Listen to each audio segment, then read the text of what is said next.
அன்பான வானொலி நேயர்களே, மீண்டும் ஒருமுறை இந்த நிகழ்ச்சியினூடாக உங்களை சந்திப்பதை இட்டு மிகவும் மகிழ்ச்சி அடைகிறேன்.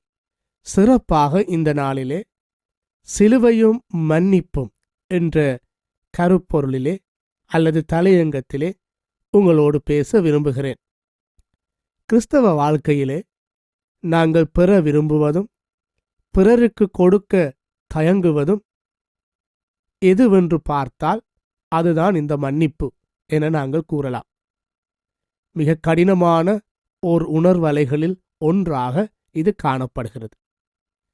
இதனைத்தான் ஆண்டவராகிய இயேசு கிறிஸ்து லூக்கா 23 அதிகாரம் 34வது வசனத்திலே சிலுவையிலிருந்து சொல்லுகிறார். பிதாவே, இவர்களை மன்னியும், தாங்கள் செய்வது இன்னதென்று அறியாதிருக்கிறார்கள். பிதாவே, இவர்களை மன்னியும், தாங்கள் செய்வது இன்னதென்று அறியாதிருக்கிறார்கள். இதனை திருச்சபையிலே சிறப்பாக ஆண்டவராகிய இயேசு கிறிஸ்து சிலுவையிலிருந்து சொன்ன முதலாவது வார்த்தை என ஒரு சிலர் கூறுவார்கள். இந்த வார்த்தையின் அடித்தளத்தை எண்ணி பார்க்கின்ற போது இதனை ஒரு செபமாக நாங்கள் கருதலாம்.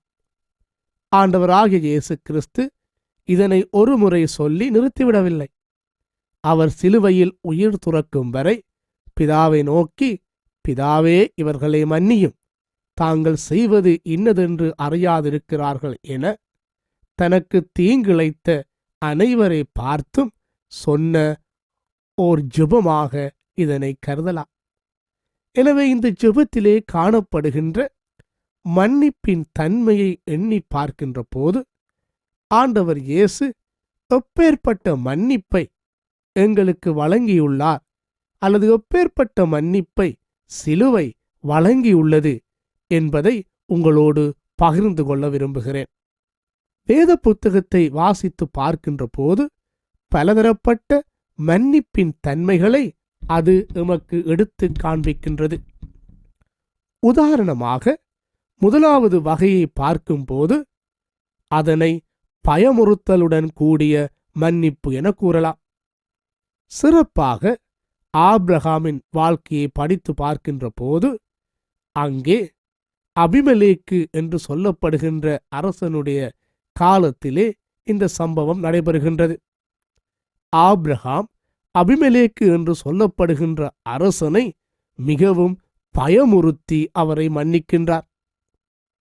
யாக்கோபுவுக்கு பிறந்த குழந்தைகளில் ஒருவரான யோசேப்பு தன்னுடைய சகோதரங்களை அச்சுறுத்தி பயமுறுத்தி மன்னிக்கும் வரலாற்றை ஆதியாகமம் 40 முதல் 50 அதிகாரம் வரை உள்ள பகுதியில் படித்தறியலாம். சிறப்பாக யோசேப்புவினுடைய சகோதரர்களான ரூபன், சிமியோன், லேவி, ஜூதா, இசைக்கார், செபுலோன் போன்றவர்கள் யோசேப்புவின் மீது எரிச்சல் கொண்டு அவரை குழிக்குள்ளே போடுகிறார்கள். பின்னர் அவரை வெளியிலே எடுத்து எகிப்திய வியாபாரிகளுக்கு அவர்கள் விற்று விடுகிறார்கள்.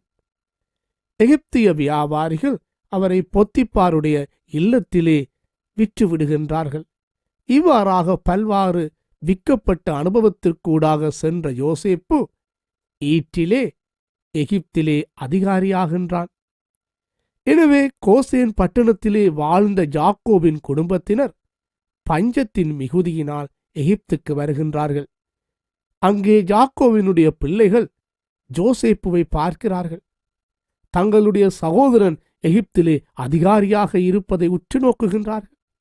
எனவே அவனிடத்திலே உணவுக்காக இப்பொழுது வருகிறார்கள். வருகின்ற வேளையிலே அங்கே யோசேப்பு அவர்களை பார்க்கிறான். இவர்கள் என்னுடைய சகோதரர்கள் என்பதை அவன் அறிகின்றான்.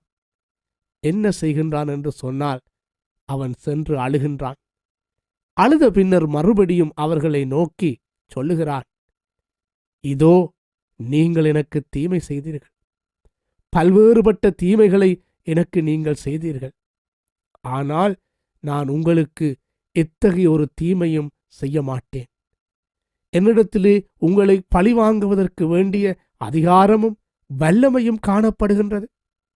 ஆனால் நான் அவைகளை உங்களுக்கு செய்யப்போவதில்லை என்று பயமுறுத்தி அவன் சகோதரர்களை மன்னிப்பதை பார்க்கின்றோம். ஆனால் ஆண்டவராகிய இயேசு கிறிஸ்து சிலுவையிலே அவர் தொங்கிக் கொண்டிருக்கின்ற வேளையில் பயமுறுத்தி மன்னிக்கவில்லை. தன்னுடைய சீடர்களையும் தனக்கு தீமை செய்த மதவாதிகளையும் அரசியல்வாதிகளையும் நோக்கி, இதோ உங்களை தண்டிக்கக்கூடிய எல்லா அதிகாரங்களையும் வல்லமைகளையும் நான் கொண்டிருக்கிறேன், என்றாலும் நான் உங்களை தண்டிக்க மாட்டேன் என்று அவர் சொல்லவில்லை. எனவே ஆண்டவர் இயேசு சிலுவையில் இருந்து கொடுத்த மன்னிப்பு அது பயமுறுத்தல் இல்லாத மன்னிப்பு. யாரையும் அச்சுறுத்தவில்லை, யாரையும் அதிர்ச்சிக்குள்ளாக்கவில்லை, யாரையும் தீங்குக்கு உள்ளாக்கவில்லை, யாருக்கும் வன்முறை செய்யாத ஒரு மன்னிப்பு. அந்த மன்னிப்பு தான் இன்று எங்கள் ஒவ்வொருவருக்கும் தேவைப்படுகின்றது. அந்த மன்னிப்பையே நாங்கள் ஒவ்வொருவரும் இன்றைக்கு பிறருக்கு கொடுக்க அழைக்கப்படுகின்றோம். இரண்டாவது முறையான மன்னிப்பு காணப்படுகிறது. அது என்னவெனில் பட்சபாதம் இல்லாத மன்னிப்பு. பட்சபாதம் என்பது ஆளுக்கு ஆள் வேறுபடாத, இனத்திற்கு இனம் வேறுபடாத, எல்லாருக்கும் பொதுவாக வழங்கப்படுகிற ஒரு மன்னிப்பின் முறையே பட்சபாதம் இல்லாத மன்னிப்பு என நாங்கள் படித்தறிகிறோம். இந்த மன்னிப்பையே திருமறையிலே நாங்கள் பார்க்கிறோம். மீகா என்று சொல்லப்படுகின்ற பெண்மணி தனக்கு தேவையான பணங்களை அவர் சேர்த்து வைத்திருந்தார். இத்தகைய பணங்கள் ஒரு முறை யாராலோ திருடப்பட்டு விட்டன. அப்பொழுது அந்த பெண்மணி கடவுளை நோக்கி, கடவுளே, என்னுடைய பணத்தை யாரோ திருடிவிட்டார்கள், மிகவும் எனக்கு கவலையாக இருக்கிறது, இந்த பணத்தை எடுத்தவன் சபிக்கப்பட வேண்டும், அவனுடைய சந்ததி நிர்மூலமாக்கப்பட வேண்டும் என்றெல்லாம் தேவனை நோக்கி அந்த பெண்மணி சொல்லுகின்றார். ஈற்றிலே அவள் கண்டறிகின்றாள், அந்த பணத்தை எடுத்தவர் தன்னுடைய மகன். எனவே இப்பொழுது வேதனைப்படுகின்றார். தன்னுடைய மகனை நோக்கி, நான் இப்பேற்பட்ட வார்த்தைகளை சொல்லிவிட்டேனே என்று வேதனைப்பட்டு கடவுளை நோக்கி மறுபடியும் மன்றாடுகிறார். தேவனே, அவன் மீது உமது தண்டனையை கொடுக்காதிரும், அவனை மன்னித்தருளும், அவன் மீது கருணை காட்டியருளும் என்றெல்லாம் மன்றாடுகின்றார். எனவே இத்தகைய வார்த்தைகளை எண்ணி பார்க்கின்ற போது தெளிவாக எங்களுக்கு விளங்குகின்றது, இத்தகைய மன்னிப்பு பட்சபாதமுள்ள மன்னிப்பு, ஆளுக்கு ஆள் வேறுபடுகின்ற மன்னிப்பு. அங்கு மகனுக்கு ஒரு விதமான மன்னிப்பு, மற்றவனுக்கு இன்னொரு விதமான மன்னிப்பு. இதனையே இந்த மன்னிப்பு எடுத்து காண்பிக்கின்றது. நாங்கள் வாழுகின்ற எங்கள் பிரதேசங்களிலே, எங்கள் சூழல்களிலே, எங்கள் திருச்சபைகளிலே, எங்கள் சமுதாயத்திலே இந்த மன்னிப்பின் முறைகள் வேறுபடலாம். கணவன் மனைவியை மன்னிக்கலாம், மனைவி கணவனை மன்னிக்கலாம், பெற்றோர் பிள்ளைகளை மன்னிக்கலாம், பிள்ளைகள் பெற்றோர்களை மன்னிக்கலாம். இது வளமையான அனுபவம். ஓர் எதிரியை எங்களால் மன்னிக்க முடியுமா? எங்கள் மன்னிப்பை எங்களுக்கு விரும்பாத ஒருவருக்கு நாங்கள் கொடுக்க முடியுமா? இந்த மன்னிப்பு தான் சிலுவையில் இருந்து வருகின்றது. பட்சபாதம் இல்லாத மன்னிப்பு, ஆளுக்கு ஆள் வேறுபடாத மன்னிப்பு. சிறப்பாக இந்த மன்னிப்பிலே எந்த விதமான வேறுபாடுகளும் காணப்படவில்லை. இந்த மன்னிப்பிலே எந்த விதமான வேறுபாட்டு அணுகுமுறைகளும் காணப்படவில்லை. இந்த மன்னிப்பையே ஆண்டவராகிய இயேசு கிறிஸ்து சிலுவையிலிருந்து கொடுக்கிறார். பிதாவே, இவர்களை மன்னியும், தாங்கள் செய்வது இன்னதென்று அறியாதிருக்கிறார்கள் என ஆண்டவர் இயேசு கூறிய இந்த மன்னிப்பின் வார்த்தைகள் எல்லாருக்கும் பொதுவான வார்த்தைகள். அது எல்லாருக்குமான வார்த்தைகள். சீடர்களுக்கான வார்த்தைகள் மாத்திரமல்ல, அரசியல்வாதிகளுக்கும் ஆன்மீகவாதிகளுக்கும் ஏனையோருக்கும் எல்லோருக்கும் பொதுவான வார்த்தைகள். அந்த வார்த்தைகளே சிலுவையிலிருந்து வந்த மன்னிப்பின் வார்த்தைகளாகும். மூன்றாவதாக ஆண்டவர் இயேசு கொடுத்த மன்னிப்பின் வார்த்தை வரையறையற்ற வார்த்தை. எந்த விதமான நிபந்தனைகளையோ வரையறைகளையோ அது கொண்டிராத வார்த்தை. ஒரு முறை ஆண்டவர் இயேசுவின் சீடனாகிய பேதுரு இயேசுவிடத்திலே வந்து, ஆண்டவரே, என்னுடைய சகோதரன் எனக்கு தீங்கு செய்வானே ஆகில் அவனை நான் எத்தனை முறை மன்னிப்பது? 7 முறை மன்னித்தால் போதுமானதா என்று கேட்டார். அப்பொழுது இயேசு அவரை நோக்கி, 7 முறை அல்ல, 7 70 முறைகள் நீ மன்னிக்க வேண்டும் என்று சொல்லுகிறார். 7 70 முறைகள் என்பது நிபந்தனையற்ற முறைகள், வரையறையற்ற முறைகள். இதையே எங்களுக்கு காண்பிக்கின்றன. எனவே மன்னிப்பு வரையறைகளை தாண்டி, நிபந்தனைகளை தாண்டி மன்னிக்க எங்களை அழைக்கின்றது. அநேக வேளைகளிலே எங்களுடைய கிறிஸ்தவ வாழ்க்கையிலே எத்தனை முறை நாங்கள் மன்னிப்பது? எத்தனையோ முறை நாங்கள் மன்னிப்பை கொடுத்தும் இந்த மன்னிப்புக்கு அர்த்தமில்லாமல் போய்விட்டதே என்று நாங்கள் சோர்ந்து போகலாம். ஆனால் ஆண்டவர் இயேசு பேதுருவுக்கு தெளிவாக சொல்லுகிறார், இதோ 7 70 முறை நீ மன்னிக்க ஆயத்தமாக. எனவே வரையறையற்ற முறையிலே, நீ சிறப்பாக நிபந்தனையற்ற முறையிலே உனது மன்னிப்பை பிறருக்கு வழங்க வேண்டும் என்று கூறுகிறார். இத்தகைய மன்னிப்பையே ஆண்டவர் இயேசு கிறிஸ்து சிலுவையிலே வழங்குகின்றார். தனக்கு தீங்கிழைத்த மக்களை பார்த்து, பிதாவே, இவர்களை மன்னியும், தாங்கள் செய்வது இன்னதென்று அறியாதிருக்கிறார்கள் என்று அவர் கூறிய கூற்று நிபந்தனைகள் எல்லாவற்றையும் தாண்டியது. அது வரையறைகள் எல்லாவற்றையும் தாண்டியது. அது மன்னிப்பை உலகிற்கு கொண்டு வந்தது. இங்கிலாந்து தேசத்திலே ஒரு கிறிஸ்தவ போதகர் இருந்தார். போதகருக்கும் அவருடைய மனைவிக்கும் ஒரே ஒரு மகன் காணப்பட்டார். இந்த மகன் வீதியால் சென்று கொண்டிருக்கும் போது கொடிய மது போதையில் வந்த வாகன சாரதி ஒருவர் அவரை அடித்து விட்டார். அந்த இடத்திலேயே அந்த போதகரின் மகன் மரித்து விட்டார். அதன் பின்னர் நீதிமன்றத்திலே வழக்குகள் தொடர ஆரம்பித்தன. வழக்கு நாள் விசாரணைக்கு வந்தபோது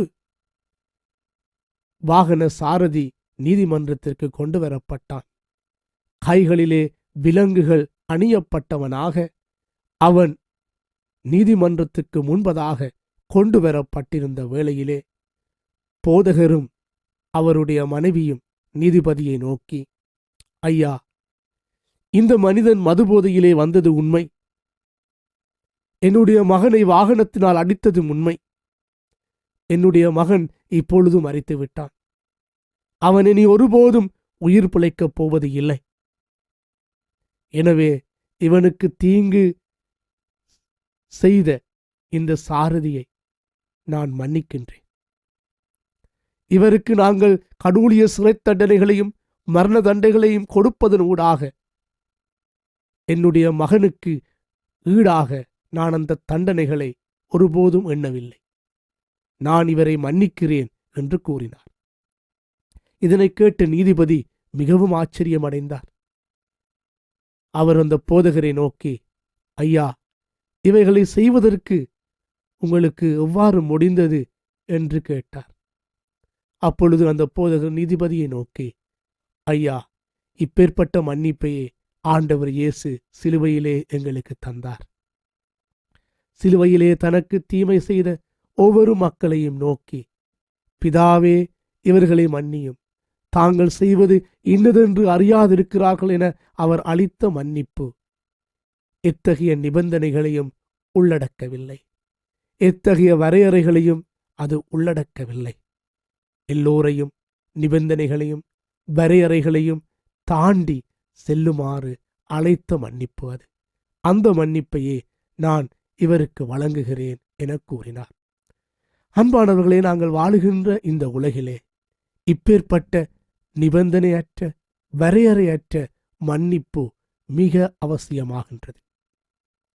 4வது, ஆண்டவர் இயேசு சிலுவையிலே அளித்த மன்னிப்பு அவருடைய போதனைக்கும் சாதனைக்கும் இடையே உள்ள தொடர்பை எமக்கு எடுத்து காண்பிக்கின்றது. அநேக சந்தர்ப்பங்களிலே ஆண்டவர் இயேசு தன்னுடைய போதனைகளிலே மன்னிப்பை பற்றி எடுத்து கூறியுள்ளார்.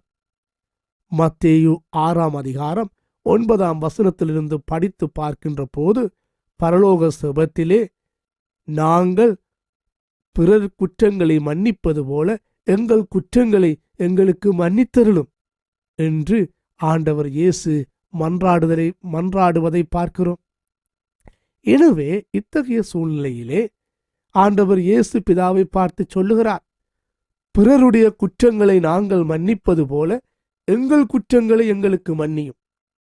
எனவே மன்னித்தல் என்பது 2 பகுதிகளை கொண்டிருக்கின்றது. ஒன்று நாங்கள் பிறருக்கு மன்னிப்பது, 2வது எங்கள் குற்றங்கள் மன்னிக்கப்படுவது. எனவே ஆண்டவர் இயேசு தான் எதை போதித்தாரோ அதனை இங்கு சாதனையாக்குகின்றார். எதனை மக்கள் கடைப்பிடிக்குமாறு அவர் எடுத்து கூறினாரோ அதை இங்கு தான் கடைப்பிடித்து காண்பிக்கிறார். எனவேதான் இங்கே அவர் சொல்லுகிறார், ஆண்டவரே, மற்றவருடைய குற்றங்களை, தவறுகளை நான் மன்னிக்க ஆயத்தமாகிறேன் என்று கூறுவது அவர் தன்னுடைய வாழ்விலே தான் போதித்த போதனைகளை சாதனையாக்குகின்றார். ஒரு முறை நான் திருச்சபையிலே பணியாற்றிக் கொண்டிருக்கும் போது ஓர் தாயார் என்னிடத்திலே வந்தார். வந்து பல்வேறு விதமான காரியங்களை குறித்து என்னோடு பேசிக்கொண்டிருந்தார்.